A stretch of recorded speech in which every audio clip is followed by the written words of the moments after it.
4th of January 2025 at 12:13 p.m. here on Harstine Island, Washington, United States of America. Welcome once again to our cosmic journey.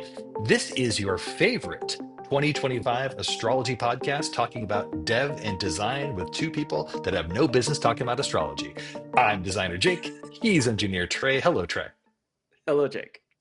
We have the full right to talk about astrology. I don't know why I said that in the intro. Yeah, why are you throwing us under the bus like that? I don't know. I mean, we were on this podcast. I'm feeling a little like imposter syndrome, to start out the year. Yeah, That's kind of how I roll.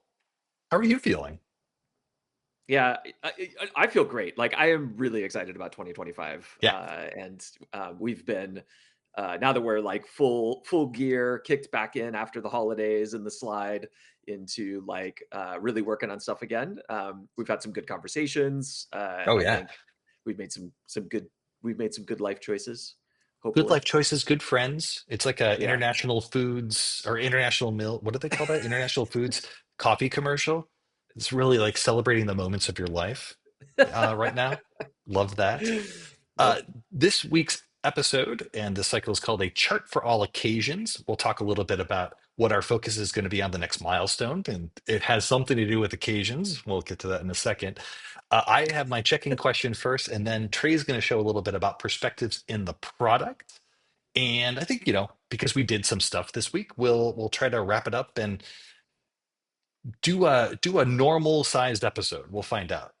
So we talked a little bit about our slide and how magical it feels to move from 2024 into 2025. And I'm wondering from you, Mr. Henry, what magical moments over the slide and the holiday did you feel were most kind of meaningful to you in this time? Well, I did uh, a sort of sorceress retreat over the slide Mm. where I sequestered myself onto our sailboat and spent that time working on my practice and in meditation and in prayer, and it was great. But one of the things that I am most, I think, proud of, perhaps, coming out of that was that I sat in meditation for an hour, which is the Insane. most.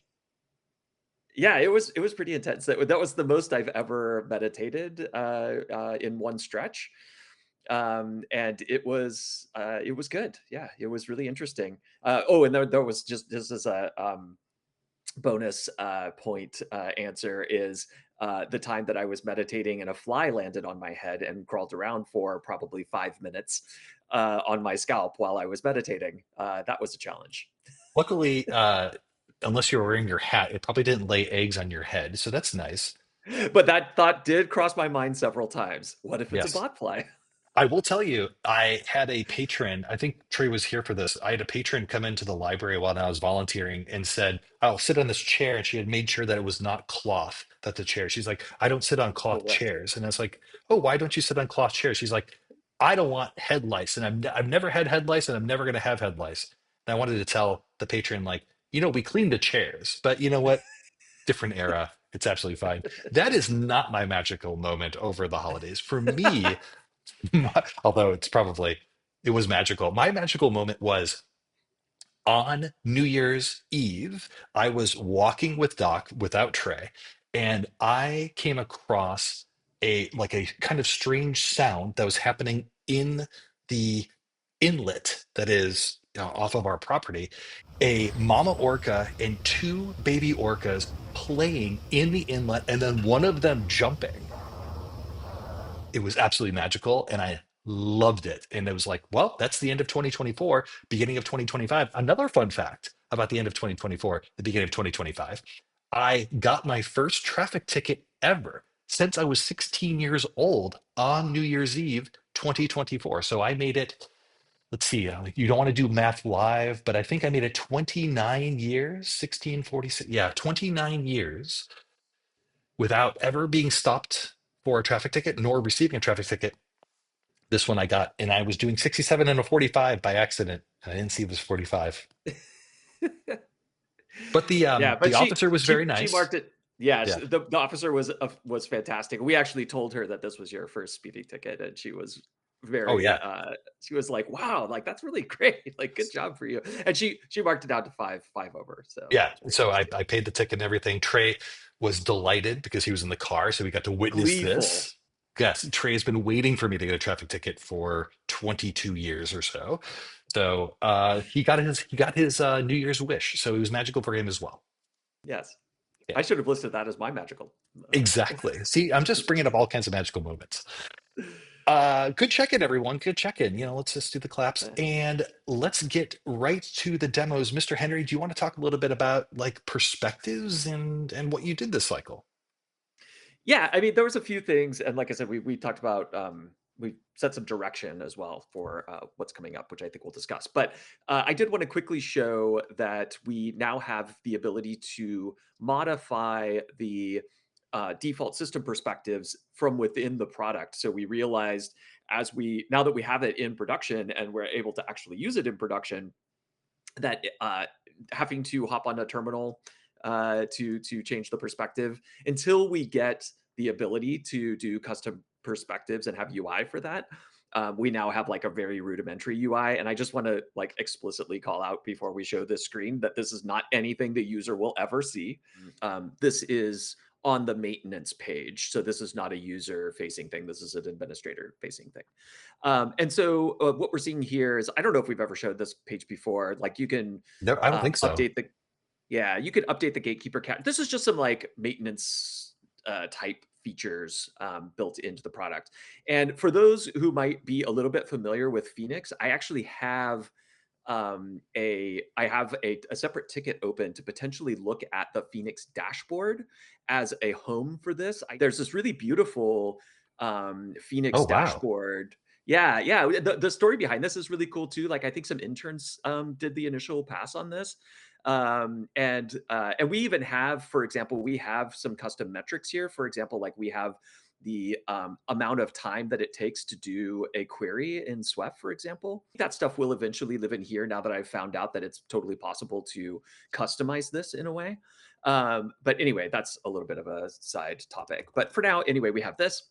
And so now we have this standard perspectives, and we have the discipline list up here. Right, we have natal. So right now, I can see that it's whole sign. So this button means that it's enabled, and this button allows you to disable it. So a little bit strange there, but we Yeah, it's have. it's it's fine. It's kind of like the opposite of how you think about it, but It's it's not a fine. checkbox. It's a CTA, and that's why it's telling you what it does, and that's Exactly, why because that's why it's not user facing. yeah, that's one of the reasons. But also, checkboxes as a CTA are kind of weird. Like when a checkbox, because there's Oh always yeah. this. I feel like No, there's no, you always never this do thing it. with the yeah, there's a thing with checkboxes where it's like, did checking or unchecking this actually change it, or do I have a save button down here at the bottom, or whatever? I You're feel like running there's in. always this sort of like question of when did it happen and what did it do? You're running into the classic problem of state and action being combined Yeah, into one thing.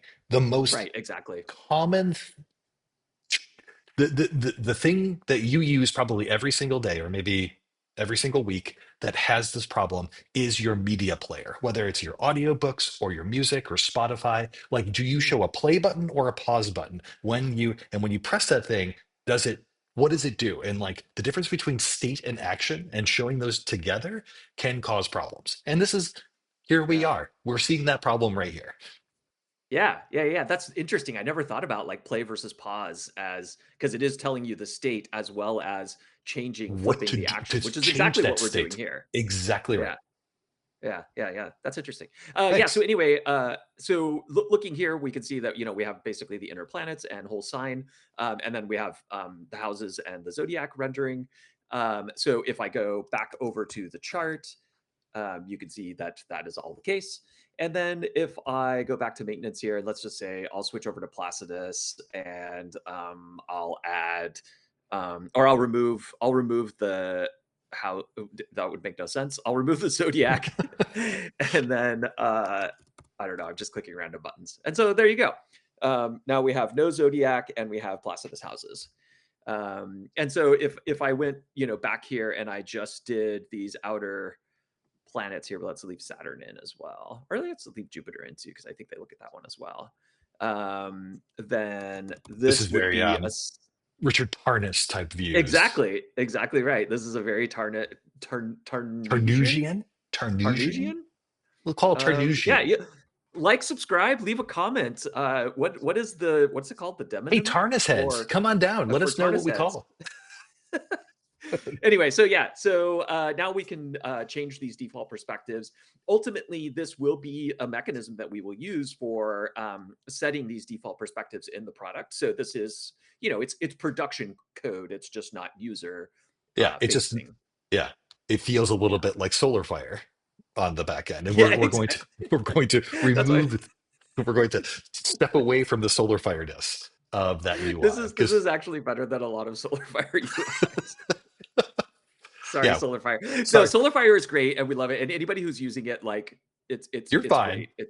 We're but fine. It's but all fine. we can see the future, and the future is we're creating the future, and we can see that, and hopefully by the time that episode 120 comes out and you look at episode 68 here, you're like, you know what, they were right about that, or maybe we're wrong. That's the Yeah. fun of this Yeah, and I podcast. mean, like, there were things in, like, I was using the electional flow. This is a little bit of a side tangent, but I was using the, like, find elections functionality within SolarFire, because I've always been interested in kind of like how that part of it works, and it's like a query builder. Oh Really, yeah, it's it's quite very powerful. powerful. It's very It's powerful. quite powerful. The only thing about it that kind of well, there's several things that sucks. One is that it doesn't have some really critical things for electional that you really need to have, like planetary day and hour. Yes, So that's like, there's a couple of misses like that. but you can put it But then on the you can put it on the sheets, right? Like you can at yeah, least see it, but you can't yeah, select for it. exactly. Yeah, You can't select for it in that in the electional thing, but you can yeah, you can put it you on can the page. put on that whatever they call that sheet builder, or whatever they call that Yeah, page. They call it page or pages, page. page, like Yeah, the page layout thing. Yeah. And so anyway, but yeah, but there were things that were in there where it was like, you can have a attribute for a thing. So you could say, like, instead of just saying like moon and Taurus, you could say the moon's ruler, the ruler of the sign the moon is in, having a particular aspect, or having, like, whatever. So it's quite like, you yeah. could really dig down in the weeds with that electional finder. Like you But go to then like the also Al Newton of the right. the output of it is very strange too, because it gives you like start and ends, but it's not clear what the start and ends are actually for, in that, like, linking them back to the query.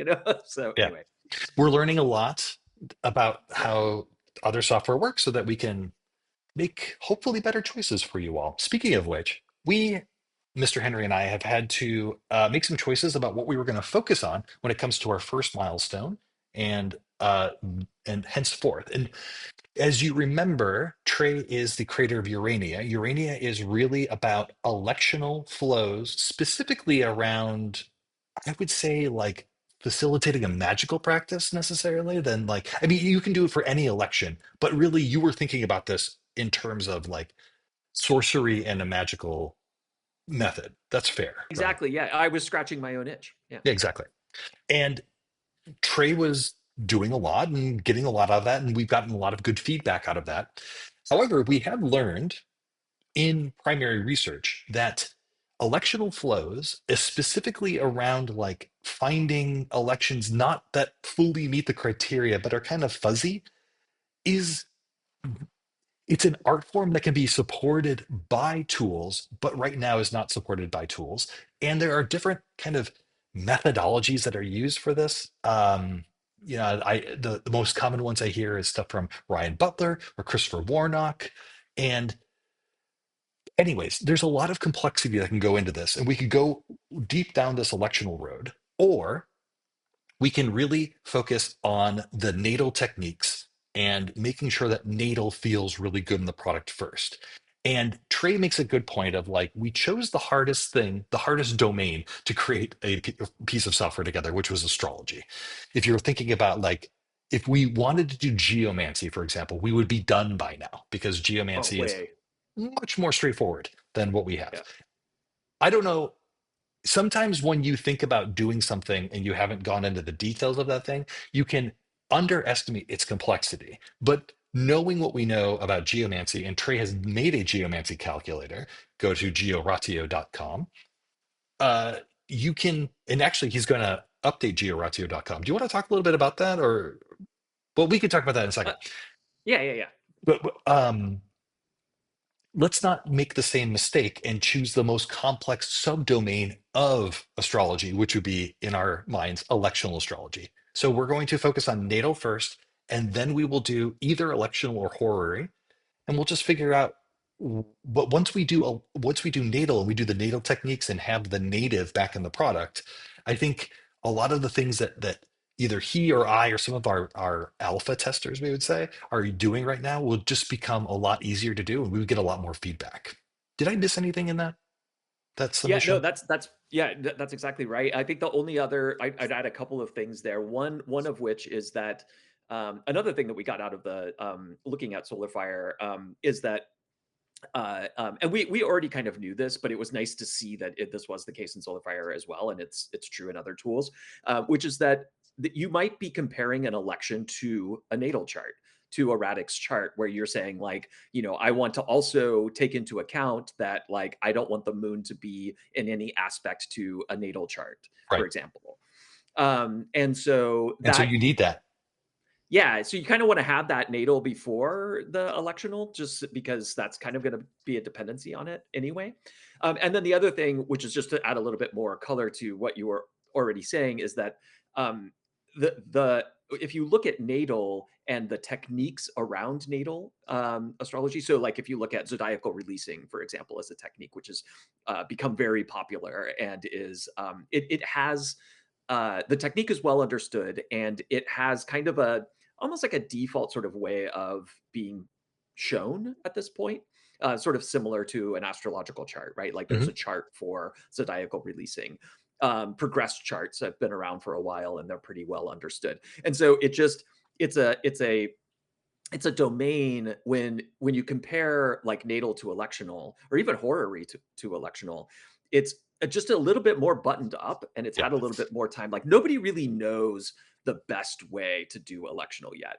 Yeah. And that's very exciting for us because we have some ideas, and I think that we can do some really cool stuff around electional. But it also means that it's a much Yeah. harder domain for us to Let's tackle. get the basics first, and then we can add that other stuff later. Like it's Yeah. okay. Yeah, and that's the other thing that I wanted to say is that this is in no way saying that we're not doing electional. We are Or absolutely horary. doing electional, or yeah, and horary. We're doing it all. But we can't be Although a good professional tool if we don't have all of the good we have stuff. to talk about what all is, because I don't mind harmonic astrology, but Trey makes faces whenever I bring up harmonics and things like that, and that's fine. That's fine. Yeah, Um, until so we actually have somebody ask for harmonics as a feature, I'm gonna say we leave it out. look, you're asking. Look, number one, ask. No, I'm not. Look, I'm not super big into harmonics. I don't even know why I bring it up. I bring it up actually to just be a little bit of thorn in Trey's side. That's what I do. That's Well, no, it's a good point too that like the domain of astrology is practically infinite. correct. And we will have to make some choices, but one of our choices is not going to be whether or not we do a great job at electional. We will do a great job at Yeah, electional. It's and just horary. we're just prioritizing what to do when, and I think Yeah. natal is going to be a little bit easier for us to bite off and chew. Um, yes, indeed. And one of these, Oh, as a, also, sorry, go ahead. just before you continue on, Yeah. I did want to say though that the same kind of functionality that exists in Urania will be, I mean, it already is in the product, right? So Yeah. you can move through time, Yeah. Yeah. Yeah. you could do all of that stuff. So you'll still be able to use it for electional flows in the same way that you can Urania. It's just that we won't be working on The election specific optimizing. flows. Correct. That's Yeah. correct. Yeah. Yeah. You'll see. It'll be amazing. And if it's not amazing, we won't ship it, because that's how we That's how we that's are. how we work. We had mentioned that you were doing a little bit of work on Georatio, just as a kind of a little bit of a Hmm. side project. Do you want to talk a bit about what you were doing there? Do you want to show what you were doing? Can you show it? Yeah, I can. Wow. Okay. We're off script. You can tell. Um, so you're looking at Georatio, a version that has not yet shipped. And we've changed a couple of things. They're pretty lightweight. For example, this is no longer like the querent. Nobody was using this field really at all. And if they were using it, they were using it for like a chart title or just as a way to like know what the yeah, like how to differentiate the link basically from some other link. Yeah. So this is now explicitly called out as an optional chart title, so you can put whatever you want in here, um, whatever. Whatever. uh, so that is now like that. We also now have a permalink link here. So instead of clicking this and getting a dialogue, this just copies directly to the clipboard, Hey, much which much is better. just a lot nicer. So you could just drop that in wherever you want. And then lastly, which was kind of the whole reason for this update to Georatio, is that a gentleman reached out named Yale who had, and I think I put in this version, yeah, this person, Yale Lesper, who I've never met in person, but we've had some emails back and forth. And they've done a bunch of work on a three mother chart type, which is implemented here. And part of the reason that I put this in there, because I don't think a lot of people know about, I think like the Facebook group, that like there's like a geomancy Facebook group that I think Yale like is a moderator of or something along those lines. There's some folks there that I think use this. I don't think this is widely understood. Like most people know like the traditional sort of shield and house charts with the four mothers, and then like the pub chart, which would just be like two mothers and then just calculating a third. And I like this because first of all, Yale has put a lot of thought into this. So there's a big document that comes with this, which we'll link in here, which Yale has really put like tried this out, been working on it for a few years, written up a good document on it. And I also really like that it's innovating on common themes. Yeah. So it's, you know, it's taking something that has been around for a really long time, geomancy, and it's taking the structure of it and kind of um, uh, remixing those elements into something new. And there's some really interesting things about this that popped up once I did this implementation. For example, this because of the way that you're sharing one of the mothers, the central mother is being used to calculate both of these both of the sort of like fifth and sixth, or sorry, fourth and fifth figures here, um, means that any change to this figure in the middle does not affect the Mm. outcome. And this figure is the figure that is kind of like the crux of the question, sort of thing. And I really like this idea that it's like what you bring, you know, like who you are as the person asking the question, and then the thing that you're asking the question about. So that structure is, you know, pretty similar to a shield chart in geomancy. But the sort of like central theme or the thing which around it pivots does not impact the outcome of the question, which I think is a really interesting feature of these This Novenary new charts. That this Novenary chart. yeah, yeah, that's interesting. So anyway, I just really love when people are, you know, sort of taking things, and I really want to do what I can to support that and encourage that. Yeah. So I don't know if Yale ends up watching this later. We still haven't heard back from him. I sent it to him, but I think he's, you know, maybe just on holiday It's break holiday, still or all something. that good stuff. Yeah, yeah. Well, hopefully you hear back from Yale very soon. What else should the viewer do this weekend, Mr. Henry, with their time and energy and all of the magic that is stored up from their holiday season? Yeah, you should.